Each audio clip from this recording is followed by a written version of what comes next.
Pencalonan Komjen Pol Tito Karnavian sebagai pengganti Kapolri Jenderal Badrodin Haiti tidak terlalu mengejutkan. Dan jika Tito menjadi Kapolri, akan membuat jebolan Akademi Polri tahun 87 itu melompati banyak seniornya. Berikut profil singkat Tito Karnavian.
Ya, dialog kita lanjutkan. Kembali masih bersama Komjen Pol Purnawirawan Togar Sianipar.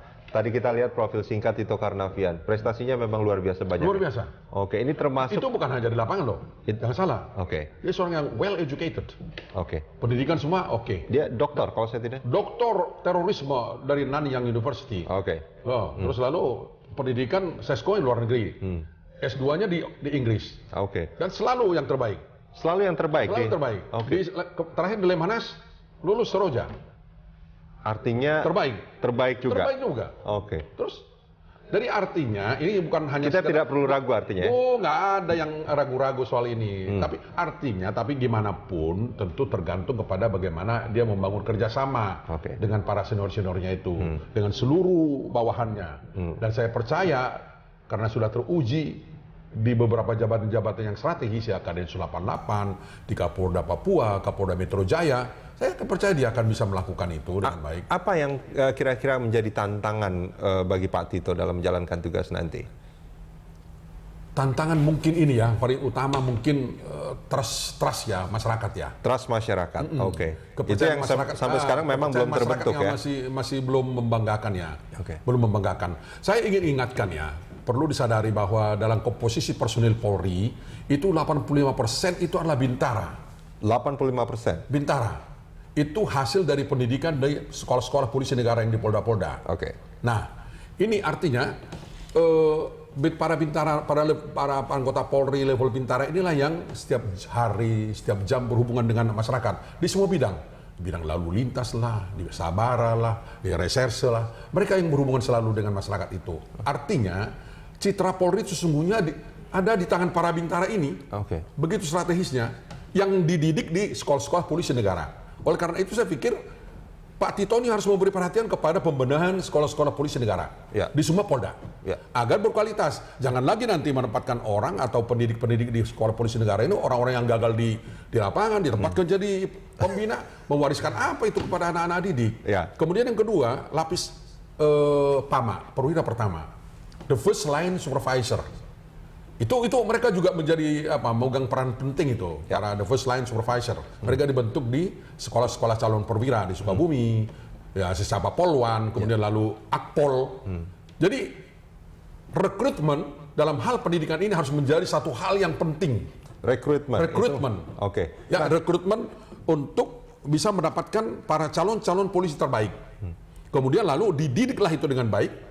Dibina karirnya dengan baik, yakin percaya mereka akan menjadi orang-orang yang capable. Pak Togar, nah ini dia menjadi permasalahan sebetulnya. Ini kan permasalahan bukan hanya di Polri, tapi juga di berbagai institusi sebetulnya, termasuk juga partai politik. Kalau kita bicara kenapa pada akhirnya kader-kader mereka itu tidak bagus dalam tanda kutip gitu, karena memang rekrutmennya dari rekrutmennya itu tidak begitu bagus. Nah, untuk polisi sendiri kan banyak itu bukan beredar di masyarakat itu menjadi semacam rahasia umum. Untuk masuk aja kan harus butuh biaya besar tuh, sehingga orang-orang yang masuk biasanya bukan dalam tanda kutip, bukan orang-orang yang betul-betul punya integritas yang baik dan kualitas untuk menjadi seorang polisi yang baik. Tapi orang yang punya modal kapital yang cukup untuk membayar masuk. Ya, itulah yang sebetulnya yang saya maksudkan dengan rekrutmen tadi itu. Pembenahan rekrutmen itu adalah pembenahan sistem penerimaan yang memang pernah baik sih. Bahkan pernah itu penerimaan Akpol pernah dapat muri. Pernah baik. Ya. Jadi sekarang kembali agak kurang baik lagi. Okay. Ini maaf nih Pak Tito harus mendengarkan ini omongan kita. Ya. Dia pernah sekarang udah mulai kurang baik lagi. Dan maaf juga kepada Pak Badrodin Haiti dan pendahulu sebelumnya. Ya. Juga menjadi kurang baik lagi. Padahal justru di sini ini titik penting bagi dapat diterimanya. Startnya dapat bibit-bibit yang akan bakal dibentuk lagi dibina di lembaga pendidikan untuk menjadi polisi-polisi yang capable, acceptable dan credible itu. Iya, jangan sampai mereka itu menjadi preman berseragam artinya. Preman berseragam. Itu yang dikhawatirkan dan itu akan menghancurkan trust masyarakat sebagai. Itulah. Jadi artinya perform polisi itulah yang akan membangun trust. Dan trust itu menjadi modal utama bagi polisi untuk berkinerja yang baik. Oke. Dan itulah tantangan terbesar bagi Pak Tito jika terpilih sebagai Kapolri. Saya kira. Saya kira. Jadi untuk membangun itu, untuk membangun sebuah dari awalnya tadi proses pendidikan, rekrutmennya itu apa yang harus dilakukan menurut Anda? Pengawasan.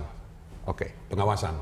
Dan artinya panitia-panitia penerimaan itu harus betul-betul orang yang dipercaya, dipercaya untuk bisa mereka melakukan tugas seleksi dengan baik.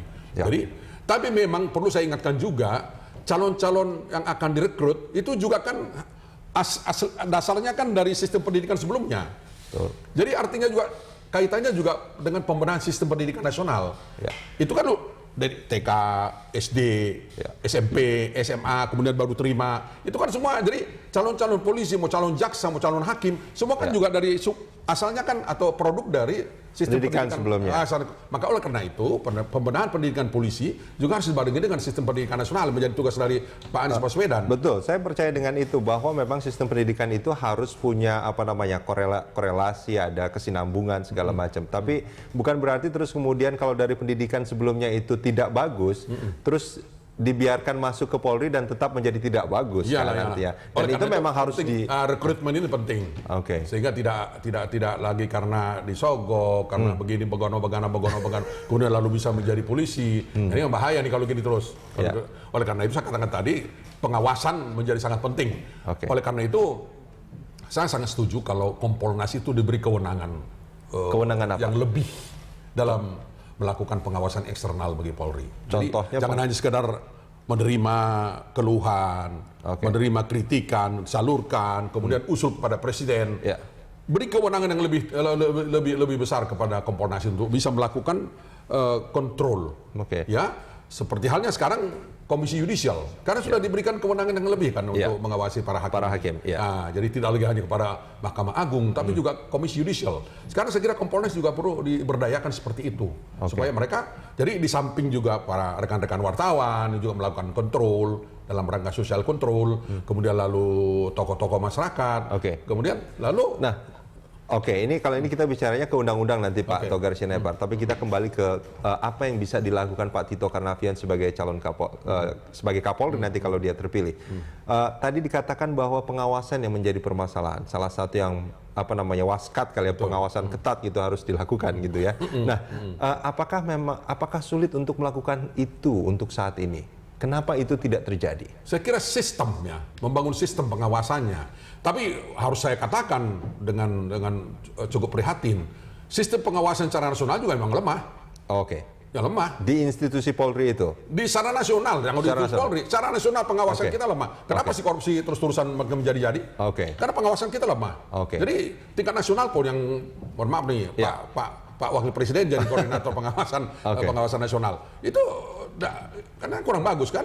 Jadi artinya, reformasi Polri itu jangan hanya reformasi Polri ansih, tapi reformasi secara keseluruhan dong. Karena polisi itu kan tidak berada di ruang hampa, di tengah-tengah masyarakat, berinteraksi dengan lembaga-lembaga lain. Jadi ini juga secara keseluruhan juga harus melakukan reformasi. Pak Togar, kita jeda sebentar. Kita akan lanjutkan di segmen berikut.